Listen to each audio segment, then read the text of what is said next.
Golpa edo uholde unibertsalaren ostean, Alexander Eleazarrek Kristo aurretik 10.000 urtean Iberia zelan egon zan edakusten dauzku. Honek doguz, arraza zurizek edo bereak Iberian sortutako erreinuak. Eta Arabe erreinua, Xuride Martaren ondorengoak sortuta. Edetaniako erreinua, Mariaren ondorengoak sortuta. Eta Levanteko erreinua, Bane edo Margoden ondorengoak sortuta. Paioek Manaoseko uriburua desagertu zanean, gaur egungo Antartida aldean kokatua, Kadizen ezarri ziran, eta euren bigarren inperioa sortu eben. Paioek lurraren zatirik handiena menperatu nahi eben. Golpa aurretik lehenengo inperioan egin eben moduan, eta lehenengo hurbileko lurrak konkistatzen hasi ziran, Iberiako lurrak. Kristo aurretik 8. milurtekoan, Paio inperioa Levanteko erreinua txikitzen hasi zan. Kristo aurretik 7. milurtekoan ja Iberiako bere erreinu guztiekaz frontea egiten eban. Eta horrela, Kristo aurretik 6. milurtekoan eta Araberekin borroka gogorrak izan ondoren, Paio inperioak eta Arabeko txarrari Beturoko tratatua inposatu eutzon. Kristo aurretik 5.910 urtean. Eta itun honen bidez, eta Arabek bere lurralde gehienak galdu ebazan. Eta estatu berik edo eta berik sortu zan. Hemen agertzen da historian lehenengo aldiz geure euskal lurralde maitea. Orain dala ize 8.000 urte. Bai, orain dala ize 8.000 urte. Eta beriken gobernua buru batzar izeneko zaharren senatu haundiak burutzen eban. Danatatik adintzunari zar deitzen jakon. Eta berazan jangoiko B edo jangoiko bigarren ordezko. Bere entzat, berauzan lur honetako agintari bakarra. Ze ez eben onartzen paioen agintzarik mundu honetan. Buru batzarraren azpian, erberritu edo probintzionen administrazio sozioekonomikoak egon ziran. Eta Beizkaiu, izen bereko uriburuagaz gaur egun Bilbo. Eta Arabe, bere uriburua Arobe, gaur egun Aro. Eta Iruñie, hirugarrena Salako, bere uriburua Arga, gaurko Iruñatik hurbil. Eta Beizkaiuk gaur egungo Castro Urdialesetik Kapretoneraino lehenengoa barne eta bigarrena ez hartzen eban. Berik estatuaren zabalkunde osoaren ideia bat eukiteko gaurko izenak erabiliko dodaz. Bizkaia, Gipuzkoa eta Araba bere eremu guztietan. Logroño Iregua ibaiaren sortaldea izan ezik. Nafarroa Aragoi ibaiaren hegoaldeko lurrak izan ezik. Eta gutxi gora bera gaur egungo Frantziako Pirineo Beheretako departamentua. Lurralde guzti honek lehen eta berik osatzen eben, gaurko Euskal Herria gutxi gora bera. Kristo aurretik 5. milurtekotik aurrera eta berikek imperio paioren aurka borroka gogorrak izango ebazan. Honek Ebro ibaitik igon eta Aragoi ibaian gora eginda Tabeiz herrira iritsi ziran. Eta izena aldatu eta Tapaia izena ipini eutzen. Gaur egun Tafaia. Eta berik inbaditzeko armada paioa 50.000 militarrek osatzen eben. Ofizialen, soldaduen eta laguntzaileen artean. Honako hauek osatzen eben. Egiptoko 2 batalloi. Etiopiako 7 batalloi. Paiatxieko 6 batalloi. Gaurko Kadiz, Sevilla eta Huelbako probintziatatik. 5 batalloi Morros, hau da, Maroko eta Mauritaniakoak. 4 Aparikako, Argelia eta Tunesekoak. Titosko 4 batailoi, Turkiaren hegoalde eta ekialdekoak. Persiako 3 batailoi. Palestinako 2 batailoi. 2 Pakistan eta Afganistanekoak. 2 Peloponeso, Grecia hegoaldekoak. Kreta uharteko 1. Txipreko batailoi 1. Painauko 1, Grezia iparraldekoa. Libiako batailoi 1 eta Paulen edo Sahariarren batailoi 1. Bere gudari guztiak voluntarioak ziran. Paioak ez. Honen soldaduak nekazari gazteak eta baserritarrak ziran. Makilka, ostikoka eta ukabilka batzen ebezan. Engainatuta, moskortuta eta drogatuta, euren jatorrizko herrialdeetatik urrun eroaten ebezan. Bizkarratzean sokaz lotuta.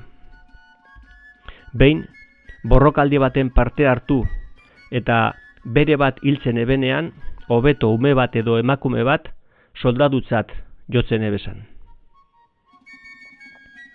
Paioen lehen helburua Arga eta Iruñako uriburua menperatzea da. Muin baten gainean esarrita dagoena.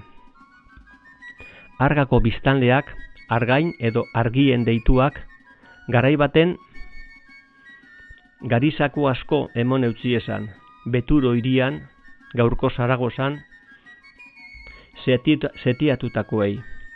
Paio tropen aurkako erresistentzi izugarriak iraun zuen urteetan. Sakuak Ebro ibaiaren ibilbideari jarraituz eroaten ebezen. Urrazaletik ia atera ere egiten ez ziren gabarretan. Txalupasainek egunez kainaberadietan eskutsatzen ebezan, eta gauez isilean ibiltzen zidan.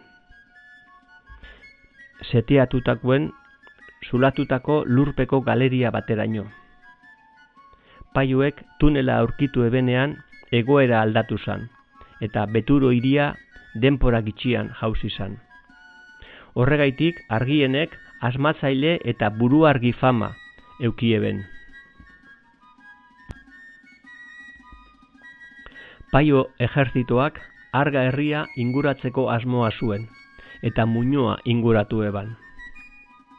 Ia aldi berean, gudatzailek Paioak gauta egun erasoten hasi ziran. Gudatzailek bere gerrileriak ziran, nekazari eta mendizale gogor eta kementsuak. Paio inperioari bere lur santua zapaltzeko ausardiagaitik presio altua ordainarazteko asmoz. Paioek isaki altu, sendo eta indar fisiko handiagaz deskribatzen dabez. Udaberrian setioa hasteagaitik, Paioak uda iristerakoan gari eta garagarra argien begien aurrean batuko ebela pentsatu eben, baina gudatzailek zerealei batu aurreko gauetan sua emon eutzien.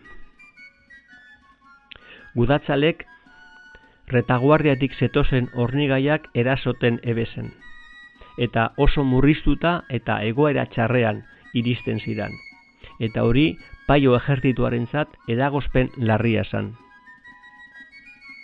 Argienek gudatzaileen laguntzaz ohartu zidan, eta euren moralak altu jarraitzen eban.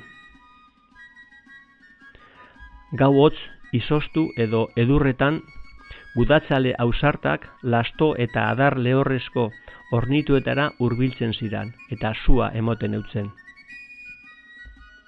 Euri jasa eta etengabeetan, bereak sama abereak hiltzen ebezan. Paioek babesteko kanpamentu inguruan zuhaitzen bor hilara bat altzatu eben. Berikoak aretsasko eskudo handiekaz erasoten eutzien, milaka gezi jaurtitzen ebezan bitartean. Horrela babesturik gurdietaraino iristen ziran. Sua emoten eutzien eta Paioen gana bultzatzen ebezan, presaka ies egin aurretik. Udaberria iritsi zanean, errendizio baldintzei buruzko informazioa eskatuz, Argienek bandera zuria altzatu eben. Paiz edo imperioko pakearen itunak honako hau eskaintzen dautzie. 14 urtetik gorako preso militarrak eta gizonezkoak betiko esklabu geratuko dira. Eta gainerako herritarrak soloak lantzeko inguruko lurretan geratu daitezke. Pareari neska birkina guztiak orain eta urte bakotsaren hasieran emon beharko jakoz, bere konkubinak izan daitezan. 500 soldaduko guarnizio bat betiko geratuko da, eta bere gastuak herriak ordainduko dauz. Barkatutako jendeak herri berri bat osatuko dabe, eta rajangoikoa gurtuko dabe. Eskualdeko lur guztiak parearen esku geratuko dira. Bereak bazekien paioak herri batera sartzen zirenean zer egiten eben. Beti 14 urtetik gorako bere gizon guztiei lepoa mozten eutzien, edo bizirik erretzen ebesen. Mutileri barrabilak mozten eutzi esan, gero ez ugaritzeko. Merkatarien edo funtzionarien etxean morroi moduan aritzen ziran. Emakume gazteak eta neskato birkina guztiak parearentzat ziran. Beste emakumeak soldaduen esku izten ziran. Askotan emakume horrek lortzeko gogo bakarragaz burrukatzen eben.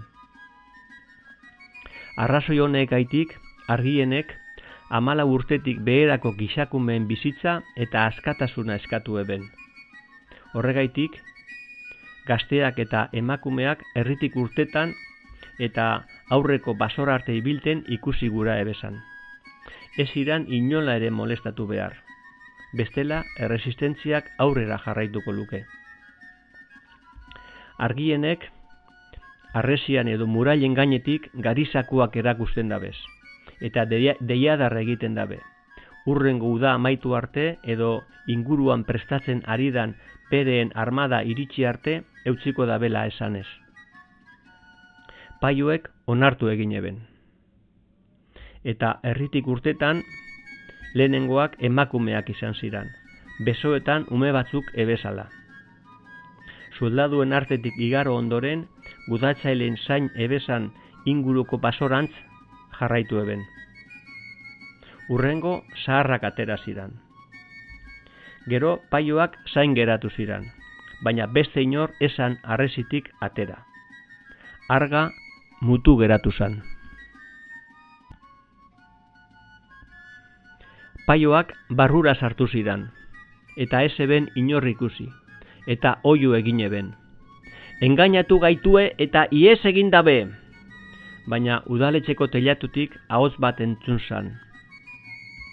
Utz egin duzu, paio! Gizonak hemen geratu gara, zutik hiltzeko, bereak hil behar diran bezala.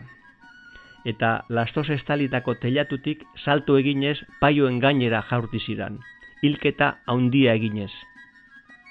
Soldaduek laguntza eskatu eutzien kanpokoei, eta honek berehala sartu ziran, herri barrura.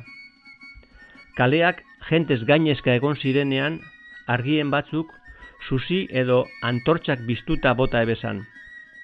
Eta lasto eta etxeetako abe edo agi guztiak erretzen hasi ziran. Borroka bortitzak gau egin arte iraun eban. Segero eta paio gehiago sartzen ari zan, ate handitik, ofizialek bultzatuta. Zutan egoan Argako herria. Infernuko labea bihurtu zan.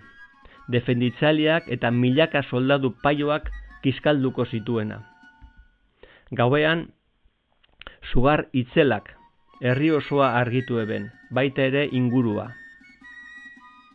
Harresiaren kanpoaldeko soldadu paioek alde egin behar izan eben. Arga herriak sugarretan askatutako bero itogarria hain zan handia. Aukera horretaz baliatuta, gudatzaileek basoetatik urten eta inbaditzaleen aurka gezi zaparra da botatzeko. Herrian sartu zan soldadu edo ofizial bakar bat ere esan urten. Urrungo goizean, gaba kanpoaldean igaro ebenak harresi barrura sartzen saiatu ziran, eta zuaitz eta beren eta paioen gorpuak baino ez ebesan aurkitu. Argien gudari bat ere esan salbatu. Nahiago izan eben danak borrokan hil, paio erailei amore emon baino. Bajen zenbakiak azkar egitean, paioak konturatu ziran herria inguratu zutenetik 10.000 soldadu inguru galdu ebezala. Hau da, orain arte eta beriken aurka egindako kanpaina guztietan baino askoz gehiago. Argienek 1000 hildako baino ez ebezan izan. Orduan konturatu ziran herriko emakumeen artean eskutaturik gazte askok ihes ahal egin izan ebela. Arga herria jauz izan, baina paioek presio handia ordaindu eben. Berriro ere argienek irri egin eutzen, ze ez jaken geratu preso bakar bat ere euren eskuetan. Ez da emakume bat ere bortzatzeko, ez da haur bat ere kastratzeko. Pareak lautada txiki baten beste herri bat sortzea erabaki eban, Argako harresi horiek betiko utzita. Horrela, Pampaleon herria jaio zan, gaur egun Pamplona edo Iruña. Pampaleon, Panieko lur lau ona esan nahi dau, eta paioek sortu eben. Denporeagaz, banan-banan, paioek baserri bakarrak eta jende gitxiko auzoak konkistatzen hasi ziran. Okupatutako lur guztiekaz probintzi bat osatu eben, Enapare deitua. Hortik dator Nafarroaren gaurko izena. Pampaleongo paremen otiri emon eutxielako. Hegoaldeko eta batez ere eta beriken mendebaldeko gainerako erasoaldiak porrot egin ebenez, beren erresistentzia gogorragaitik, paioak oraingoz eta beriken zuntzipena bertan behera ustea erabaki eben. Baina ez beste lurralde batzuena, ze imperioko egarria lurraldeak menperatzen esan inoiz asetzen.